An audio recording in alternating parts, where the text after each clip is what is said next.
میرے محترم بزرگوں اور دوستوں، یہ ربیع الاول کا مہینہ چل رہا ہے اور اس مہینے کو یہ فضیلت حاصل ہے کہ اس میں فخر رسول محسن انسانیت جناب محمد رسول اللہ صلی اللہ علیہ وسلم تولد پذیر ہوئے۔ ربیع عربی زبان میں موسم بہار کو کہا جاتا ہے۔ آج سے 1400 برس پہلے عرب کی ویران وادی میں بہار آئی تھی۔ بی بی آمنہ کی آنکھوں میں ایک سدا بہار پھول کھلا تھا جس کی مہک اور خوشبو سے ساری کائنات معطر ہو گئی تھی۔ دلوں کے خلوت کدے روشن ہو گئے، تھکی ہوئی انسانیت کو شادمانی نصیب ہوئی، نسل آدم کا وقار بلند ہوا، ذروں کو آفتاب کی بلندی ملی۔ میرے عزیزو، حضرت آمینہ رضی اللہ عنہا بیان فرماتی ہیں کہ زچگی کے ایام میں عورتوں کو جو تکلیف اور بوجھ محسوس ہوا کرتا تھا، مجھے اس کا قطعاً احساس نہیں ہوا۔ اگر میرے پاؤں کے نیچے کوئی روڑا یا پتھر آ جاتا تو وہ بھی روئی کی طرح نرم ہو جاتا۔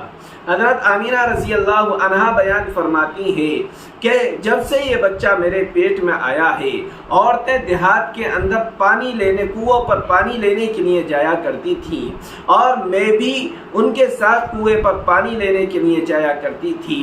عورتیں باری باری اپنا ڈول ڈالتی ہیں اور کنویں سے پانی نکالتی ہیں۔ میں جب اپنا ڈول کنویں کے اندر ڈالتی ہوں تو پانی نکل کر خود بخود کنویں کے مڈھیڑ تک آ جاتا۔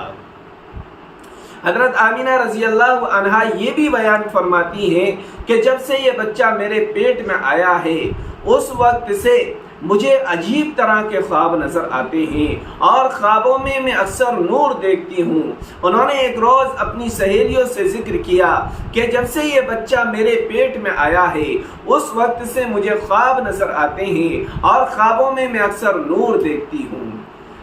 کہا کہ بہن، ان ایام میں سائے کا اثر ہو جاتا ہے اور ہم تو ان ایام میں لوہے کا کڑا بنوا کر اپنے گلے میں پہن لیتے ہیں، تم بھی ایسا ہی کرو۔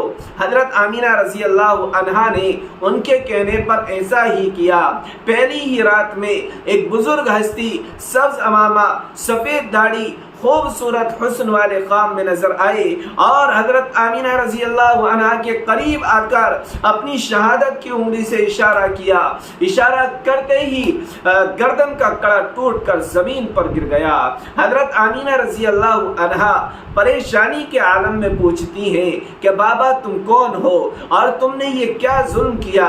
کہا کہ بیٹی میں ابراہیم خلیل اللہ ہوں اور تمہیں یہ بشارت دینے آیا ہوں کہ تمہارے پیٹ میں کوئی معمولی بچہ نہیں ہے بلکہ یہ نبیوں کا سردار ہے۔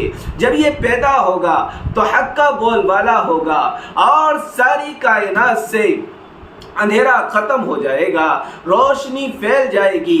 مکہ کی عورتوں میں یہ بات عام ہو چکی تھی کہ عبد المطلب کی بیوی نہایت ہی قیمتی عطر استعمال کرتی ہے، اور جب عبد المطلب کو یہ خبر پہنچی کہ ان کے گھر میں بیوہ ہے، بیوہ بہو ہو گئی ہے اور وہ عطر کو استعمال کرتی ہے، انہوں نے اپنی اہلیہ اللہ کے نبی کی دادی سے پوچھا اور کہا کہ آمنہ سے پوچھئے کہ وہ عطر کیسا استعمال کرتی ہے، وہ عطر کیسے لے کر آتی ہے۔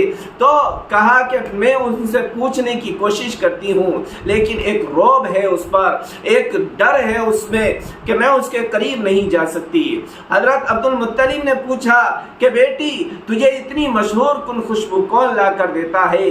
خدا کی قسم حضرت آمینہ رضی اللہ عنہا کی آنکھوں میں آنسو جاری ہو گئے اور کہا اے میرے والد محترم، آپ خوشبو کی بات کر رہے ہیں اور میں بیوہ ہوتے ہوئے عطر کیوں استعمال کروں؟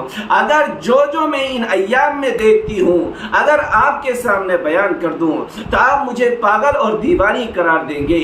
جب میں دھوپ میں چلتی ہوں تو بادل مجھ پر سایہ کرتا ہے، درختوں کے پاس سے گزرتی ہوں تو اس کی شاخیں جھک کر میری تعظیم کرتی ہیں، اور چاند پر نظر ڈالتی ہوں تو وہ ادب بجا لاتا ہے، سورج پر نظر ڈالتی ہوں تو وہ جھک جاتا ہے، یہاں تک کہ جہاں میں تھوک دیتی ہوں وہاں سے بھی خوشبو اور مہک آتی ہے۔ میرے عزیزو، یہ ربیع الاول کا مہینہ چل رہا ہے۔